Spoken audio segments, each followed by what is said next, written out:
Ceci est le Kin Bola Bola, le train de banlieue le plus célèbre au Zaïre, car il relie Kinshasa à Matadi.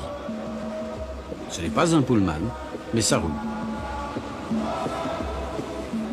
À bord, pour la plupart, des commerçants de fortune. À la ville, ils vendent les produits de la terre, ils ramèneront au village savon, sel, pétrole ou médicaments.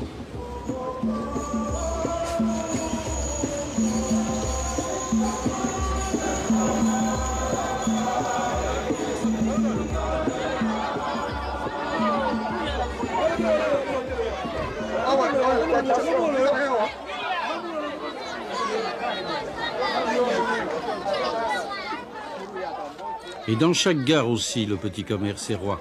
Il n'y a pas d'âge pour vendre aux voyageurs les marchandises les plus diverses, surtout victuailles et cigarettes.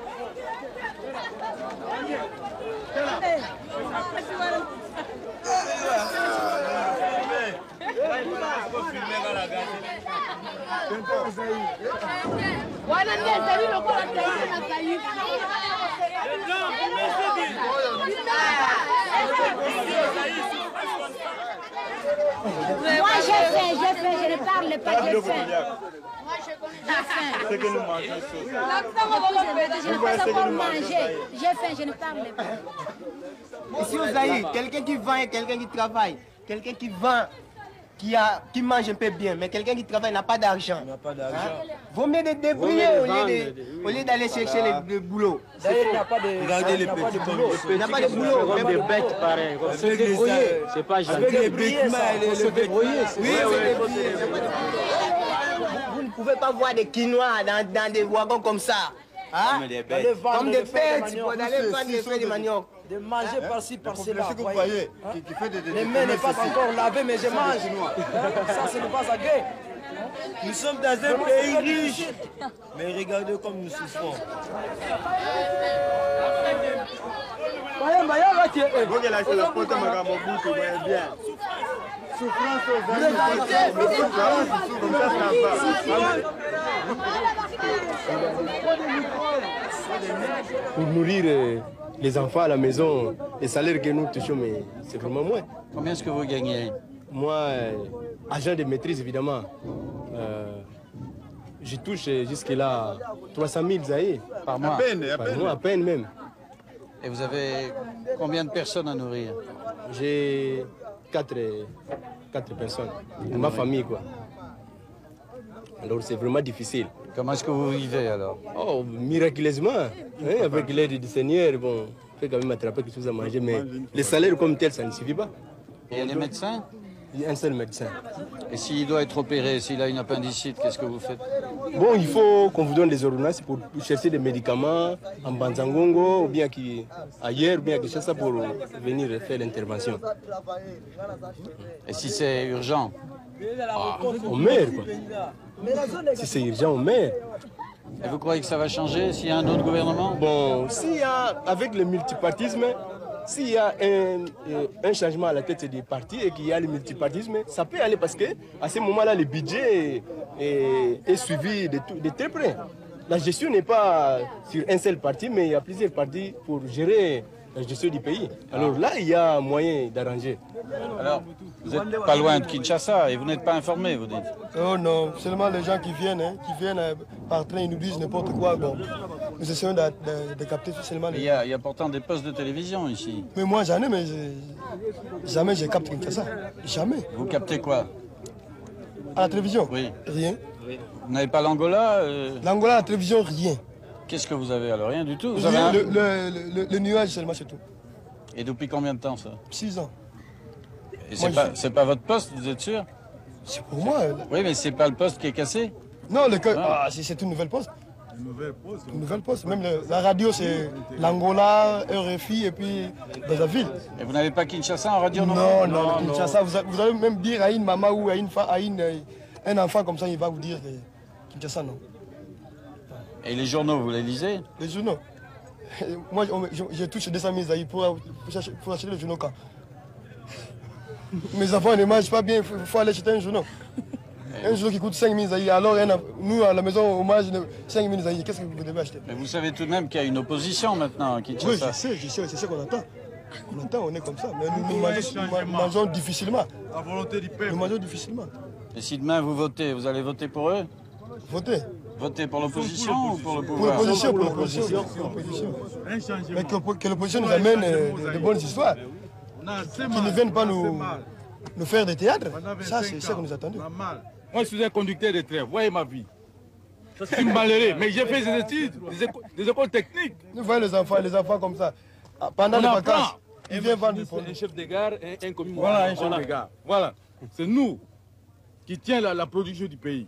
Mais si on vous parle de notre salaire, ça ne tient pas par rapport au pays limitrophes ici, les voisins, les Gabonais ou les Camerounais, tout ça. Hein? Ça ne va pas.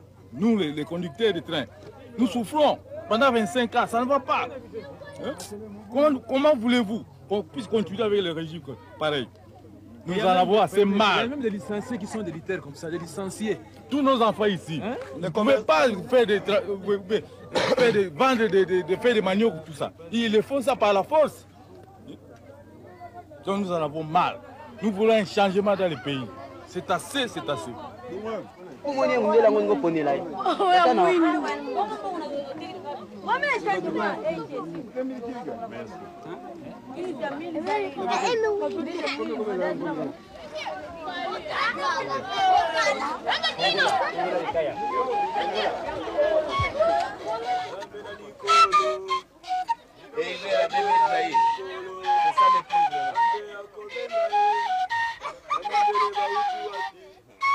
Un petit bar un peu à l'écart des voies.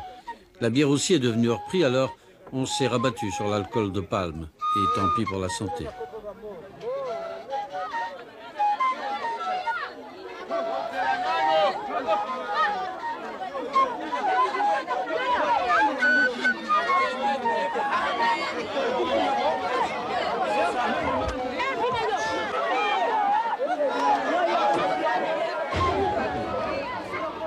Lorsque le train s'ébranle, les vendeurs remballent leurs marchandises jusqu'au prochain convoi, demain.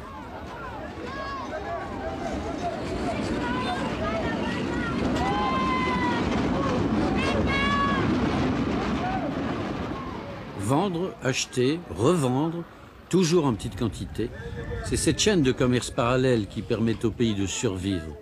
Car le Zaïre, ce n'est pas l'Éthiopie. On ne meurt pas de faim ici. La terre est fertile, les Zaïrois sont courageux.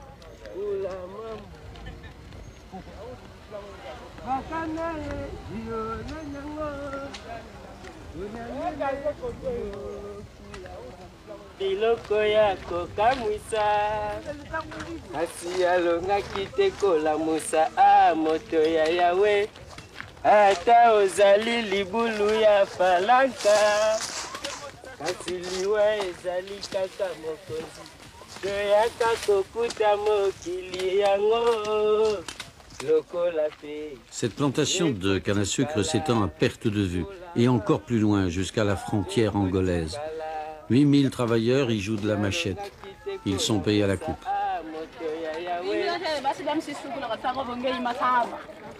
Logés dans des camps, les familles n'y vivent pas trop mal. Tout est relatif, évidemment.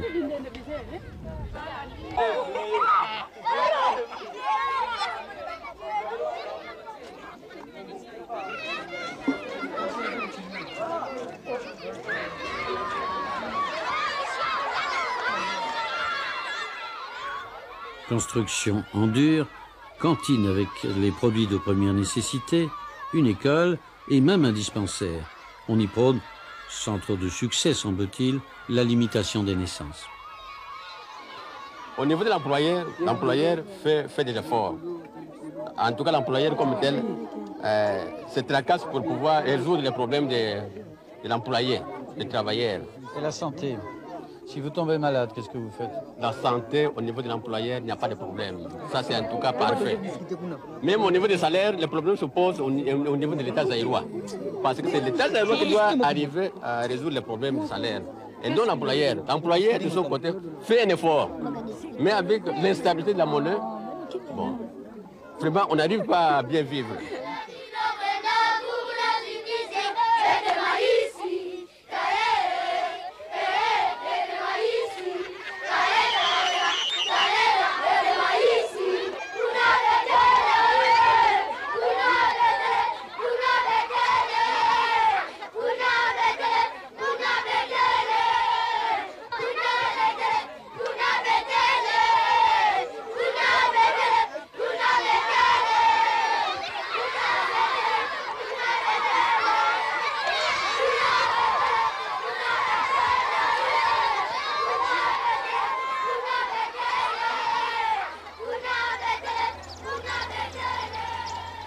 Plus à l'ouest, le pays des collines. Le déboisement sauvage pose problème pour l'avenir, mais ici on vit au jour le jour et le bois de chauffage se vend bien aux habitants des villes pour préparer la popote.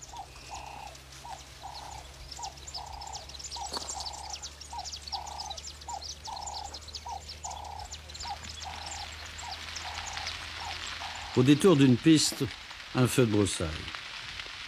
C'est voulu, pour régénérer la terre et, du même coup, traquer le petit gibier. Les rats surtout, des mulots qu'on ira dénicher ensuite dans les galeries où ils ont trouvé refuge, le repas du soir.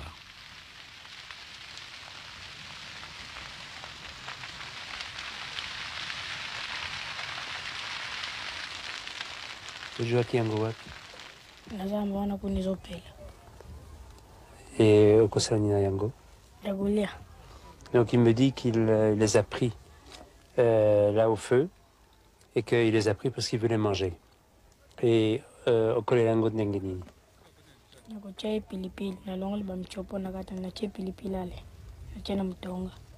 Donc il va ouvrir les rats, mettre du pili-pili, enlever les poils et puis la mettre sous brochette pour pouvoir les faire cuire.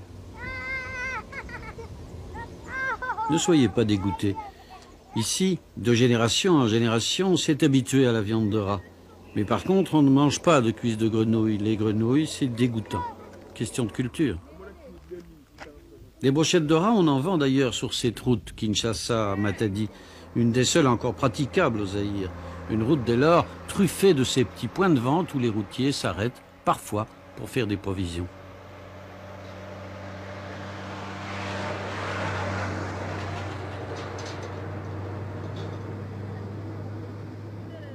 Combien ça coûte? 10 000 zaïres. 10 000 zaïres. Vous en vendez beaucoup? Oui. Aux routiers qui passent? Oui. Aux chauffeurs, tout ça?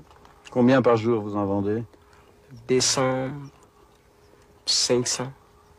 500 brochettes ou 500 bêtes? 500 bêtes. 500 bêtes. Et qu'est-ce qui vous les apporte? Vous allez les chercher vous-même dans les champs? Oui, nous-mêmes. Avec tous les enfants, là? On prépare ça avec du pili-pili? Oui. C'est bon? C'est bon, c'est goûtant. Il y a longtemps que vous mangez ça? C'est pas maintenant, avant. Vos parents mangeaient ça aussi? Oui. Que c'est nos ancêtres. C'est une habitude, quoi. Mais maintenant, vous en mangez plus? Plus, puisque nous manquons l'argent pour acheter d'autres choses.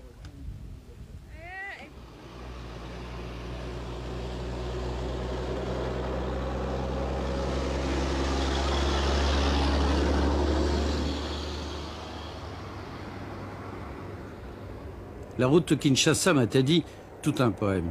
Mais surtout, le cauchemar des automobilistes. Tantôt de l'asphalte encore en bon état, puis l'enfer.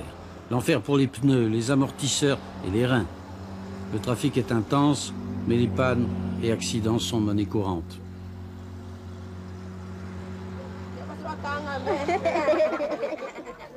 Partout le long de cette route, des gens attendent un lift. À leurs pieds, des produits fabriqués dans les entreprises proches, ici du sucre, là du ciment, et partout, le manioc, le bois, le pili-pili.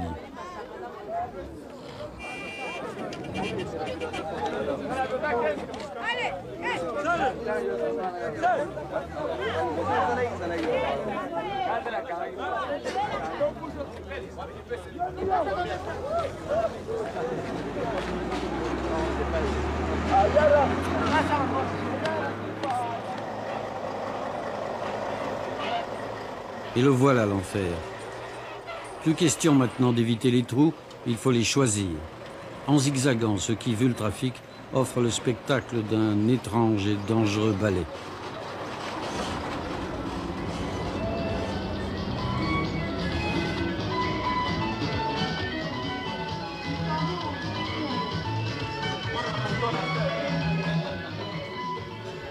Quelle que soit l'heure, chaque cité traversée grouille de monde et baigne dans une ambiance qui sent bon l'Afrique.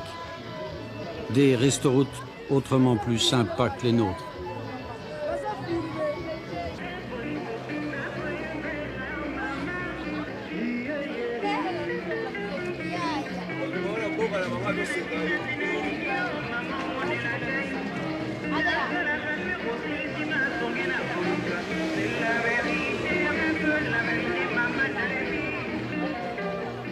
et des plats auxquels on a envie de goûter, même si on ne sait pas trop bien de quoi ils se composent.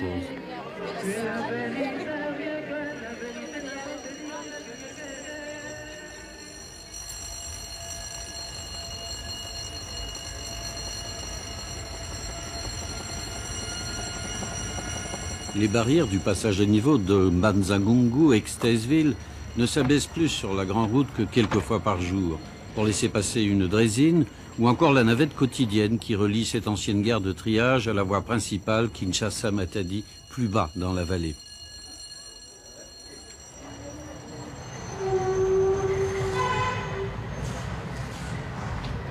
Les passagers attendent patiemment le départ d'une navette hypothétique, heure zaïroise.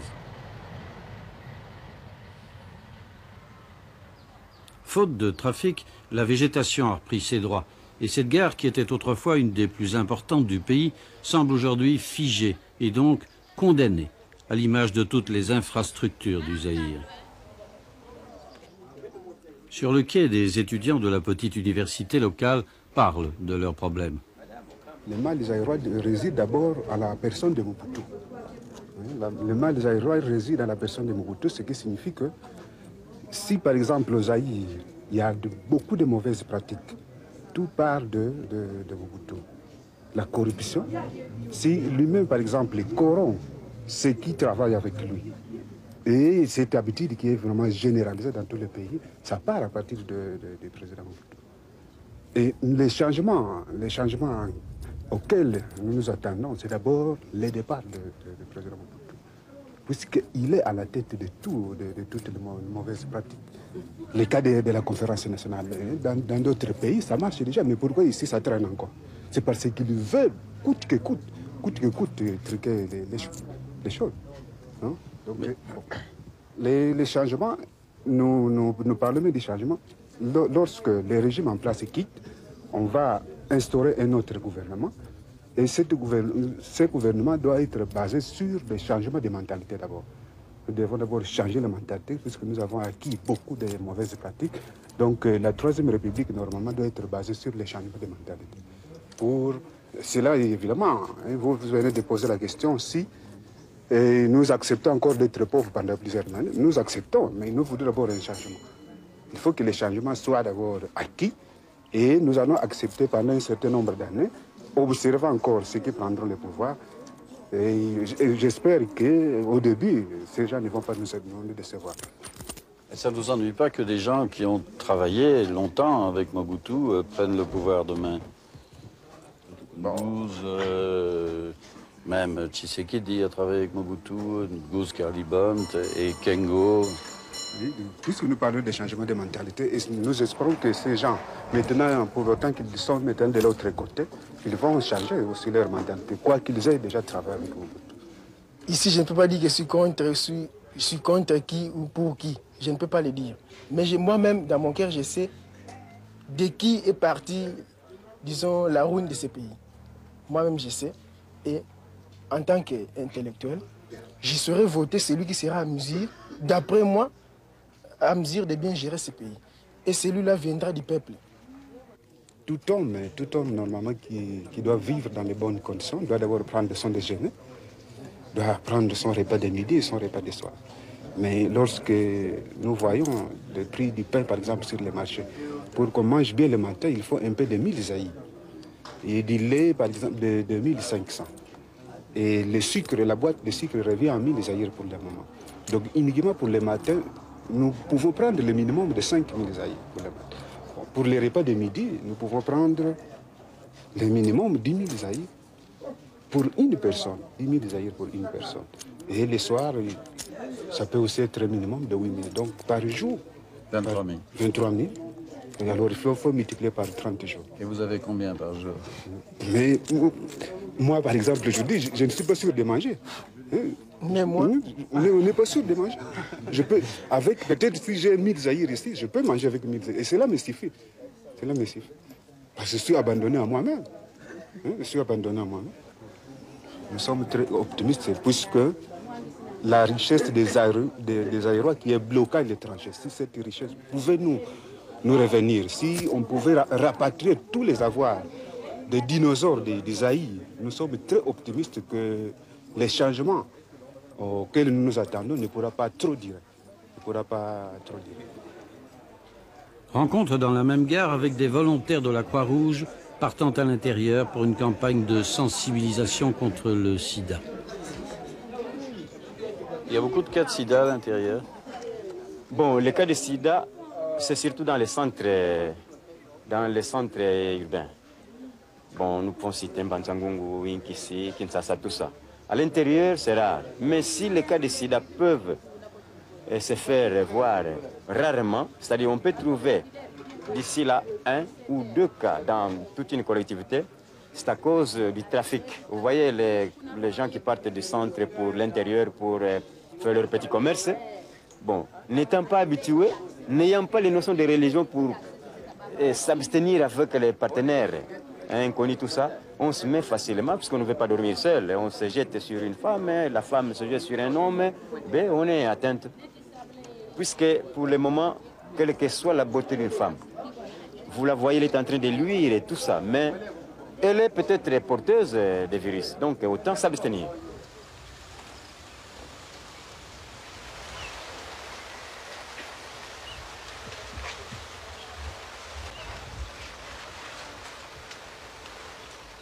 À la recherche d'un petit village de brousse, n'importe lequel, nous avons choisi une piste, au hasard.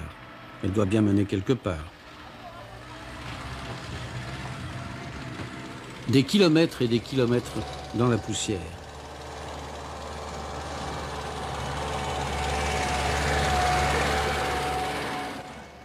La piste, d'abord large, se rétrécit ensuite pour ne plus être bientôt qu'un chemin de terre rouge filant entre les hautes herbes. En fin de village. Et coup de chance, c'est dimanche aujourd'hui, la population n'est pas au champ. Nous sommes, nous dit-on, à Kibakalongo.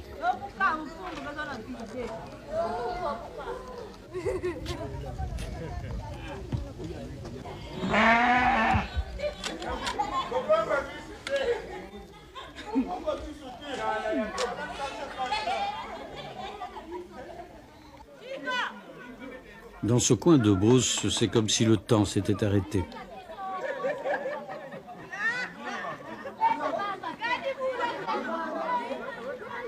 La vie coule, paisible, immuable, au rythme des traditions bantoues et sous l'œil du chef de village.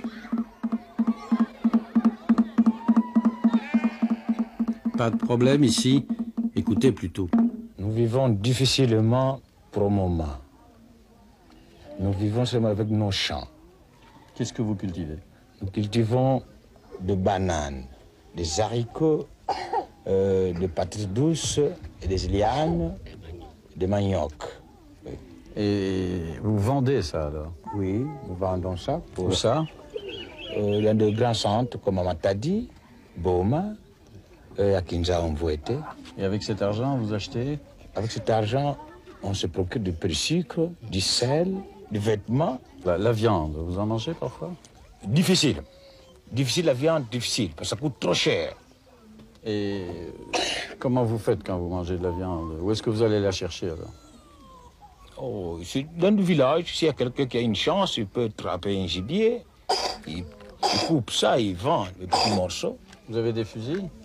Des fusils poupou, mais nous manquons bien de poudre de chasse. Poupou, là, oui, nous manquons de poudre de chasse. On ne sait pas là où on peut en trouver. Le chef a un poupou. Oui, il a un poupou, mais il n'a pas de poudre de chasse. Il a quand même un libre. Alors, il y a les enfants, il y en a une cinquantaine ici. Où est-ce qu'ils vont à l'école? Quand ils finissent l'école primaire. Mais d'abord l'école primaire. Ici, au village? Non, c'est à distance de 6 km, à Kinkondo. Et ils font ça à pied? À pied, oui. 6 et 6, 12 km par jour. 12 km par jour. À quel âge? À 5-6 ans? Non, 7 ans, jusqu'à 12 ans. Et ils partent à quelle heure le matin? Le matin à 5h30, oui. Ils débutent l'école à 7h juste. Ils reviennent à 14h. Uniquement le matin. Et alors après, l'école moyenne, c'est où? C'est à Vunda, à la mission catholique de Vunda. Et c'est à combien de kilomètres? 15 km. Et ça aussi à pied? À pied toujours. Tous les jours? Tous les jours. 30 km. 30 km. Et il y en a beaucoup qui vont là à l'école moyenne? C'est difficile. Pourquoi? C'est difficile. Tout d'abord, des exigences de cette école, de l'État. Quand c'était chez le missionnaire, on nous aidait, il y avait une petite ration. Mais pour le moment, c'est difficile. Et quand vous avez quelqu'un malade, qu'est-ce que vous faites? Vraiment, nous souffrons. Tout d'abord, quand vous êtes malade, quelqu'un qui est malade, on continue, fait petite cotisation au village. Et chaque jour, vous devrez payer les soins médicaux. Et si vous voyez que ça ne va pas, vous allez mourir à la maison. Oui, les soins médicaux. Il y a des médecins ici qui passent? Non. Il n'y a jamais eu de médecin qui passe ici? Jamais. Même un infirmier d'État n'a jamais passé. Depuis le temps de Belges qui sont partis. Dans le temps, oui. Et pour le moment, il n'y a pas même un infirmier qui passe. Et alors, il faut se déplacer à la mission Vunda. Et si quelqu'un est gravement malade, qu'est-ce que vous faites alors? Nous, on fabrique des chipoy. Des civières, quoi. Oui, et puis on amène à l'hôpital.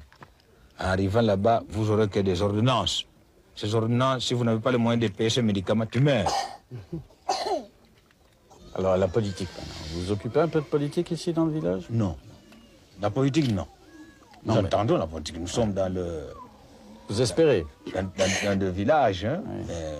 Vous écoutez la radio? Oui. Vous connaissez les partis un peu? Mais pourquoi pas? On entend toujours. Qui ça? Lesquels? Vous connaissez comme le plus grand parti politique qu'on entend, c'est UDPS, hein, IFRI, FERI, et PDC, oui.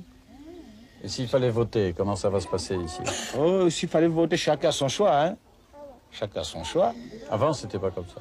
Ah non, dans le impair. Vouloir ou non, dans le temps, c'est impair. Et vous êtes content que ça change? Très bien. On est content que ça change. Pour que vous venez, le blanc arrive pour nous aider, comme dans le temps. Des hôpitaux, hein, des magasins. On fabrique quelque chose, vous allez vendre, on vous donne un tissu neuf, au lieu d'un tissu déjà périmé. Voilà.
Dans les villes, comme ici à Matadi, c'est à l'église qu'on retrouve la sérénité. Des églises qui attirent de plus en plus de monde car elles prêchent l'espoir d'une vie meilleure.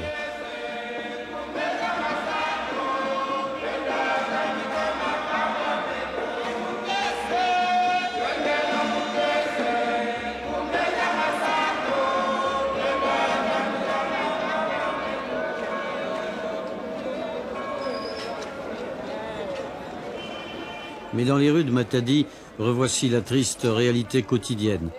Délabrement, débrouille et petits commerces, évidemment.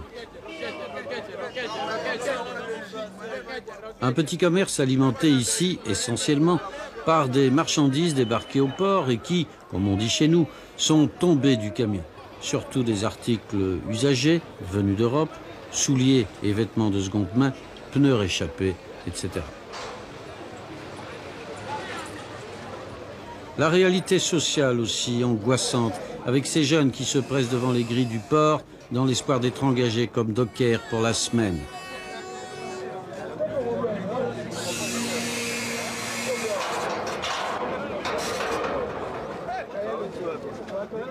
Des semainiers qui, pour pouvoir travailler seulement, devront céder un pourboire aux agents du bureau d'embauche. Et s'ils parviennent à franchir les grilles, ils en profiteront peut-être pour chercher une bonne cachette à bord d'un navire afin de s'offrir un voyage clandestin, un voyage vers l'espoir.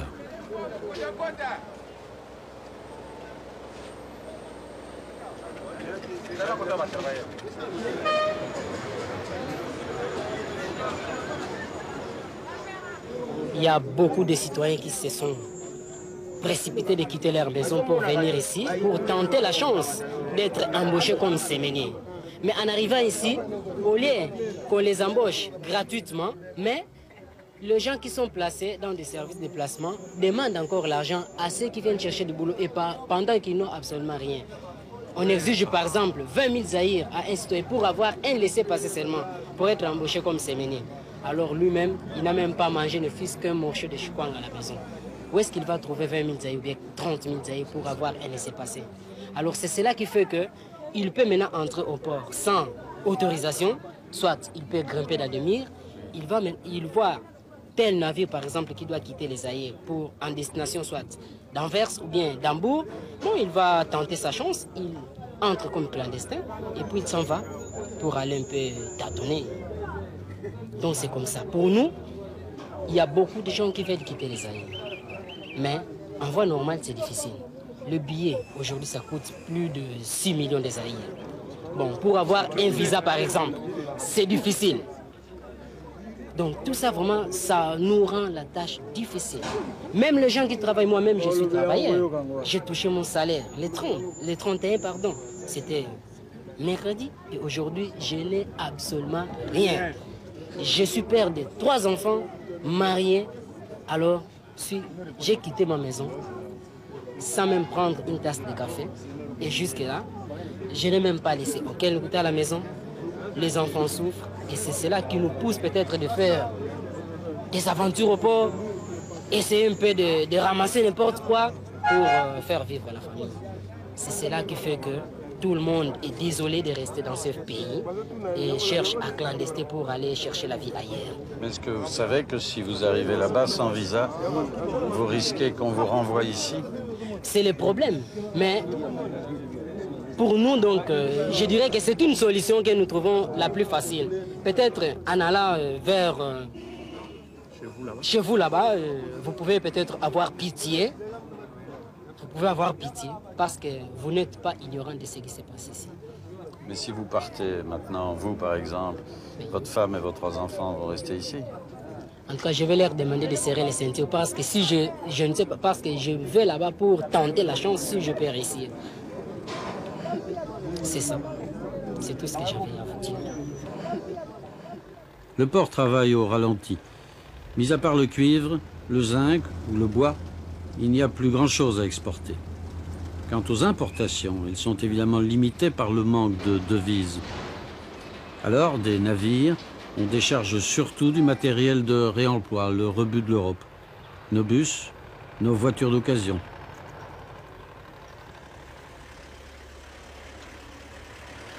Mais les containers, eux, s'empilent sur les quais, vides, signe que le port s'endort.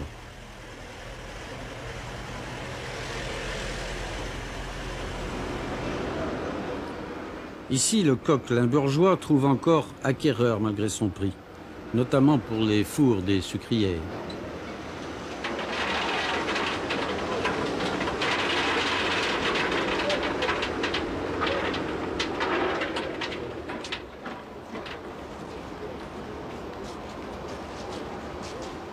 Ce sont les Libanais qui sont passés maîtres dans le commerce d'articles de seconde main, d'où la présence de nombreux cargos grecs et chypriotes.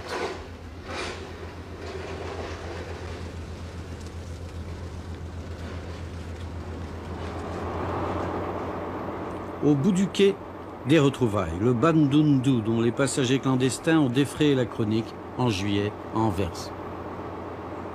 Par ce temps qui pour naviguer devient un peu triste parce qu'on ne réunit pas toutes les conditions. Sécurité? Sécurité, confort des gens, et je parle de sécurité des équipages et tout ça. C'est un casse-tête pour vous? C'est un casse-tête pour moi parce que, en fin de compte, tous les problèmes doivent être résolus à mon niveau alors que je n'ai pas toutes les données. En fait, il y a un système un peu de démission qui se fait au niveau de plusieurs responsables, ce qui fait que tous les problèmes sont ramenés au niveau du commandant alors qu'il est impuissant. Il faut que ça change. Peut-être. Prudent, le commandant. C'est qu'il ne savait pas encore que, début septembre, lors de son retour à Anvers, il allait apprendre, et sans ménagement, que son bateau avait été vendu, comme 6 autres déjà, de sorte que la compagnie maritime zaïroise, qui fut la plus moderne d'Afrique noire, ne compte plus aujourd'hui que 3 bâtiments. L'art de manger son capital.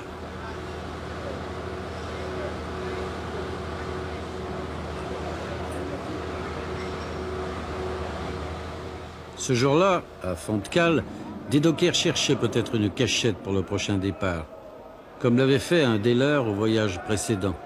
Refoulé au Zaïre, il est remonté à bord aujourd'hui, peut-être pour une nouvelle tentative. Il s'est fabriqué une petite niche dans le cacao et à son aise. Il était clandestin chez vous? Oui, il a été clandestin chez moi le voyage passé. Et vous êtes revenu comment? Bon, je suis revenu à Bordeaux. Maintenant, vous essayez de nouveau de partir? D'abord, je suis né au Zaïre, j'aime d'abord mon pays. Le problème majeur, c'est que bon, si la situation du pays s'améliore, moi je crois peut-être pourquoi encore y aller en Europe, mais si la situation se détériore au jour le jour, alors je crois pas encore rester ici. Un de ces jours, vous allez peut-être avoir la surprise de le retrouver à Font-de-Cale? Et oui, parce que j'ai eu beaucoup de récidivistes. Je tiens chez moi un fichier là du bord pour voir qui revient, mais on en a beaucoup qui reviennent. Vous finissez par les connaître alors... On finit par les connaître, oui. Et vous les aimez bien finalement? Écoutez, on est là devant un dilemme. Hein. C'est un sérieux problème à résoudre. C'est un drame humain. Un drame, oui. Un drame pour lui aussi, aujourd'hui. Commandant sans navire.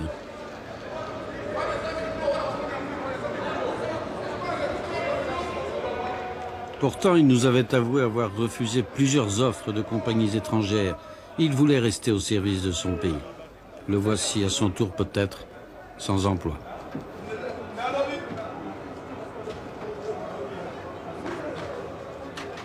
Je me suis toujours dit qu'est-ce que je pouvais faire si je me mettais à leur place parce que j'ai eu comme ça, dans le temps, quelqu'un qui est venu comme clandestin à bord et qui était un diplômé universitaire.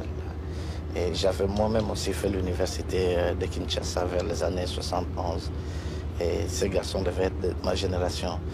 Quand je l'ai vu à bord, ça m'a posé des problèmes de conscience. Jusqu'à présent, je me demande ce que j'aurais fait comme lui, si j'étais comme lui, diplômé d'université sans travail, avec possibilité de pouvoir être clandestin à bord. Vous auriez fait comme lui? Je ne sais pas. Je me pose toujours la question.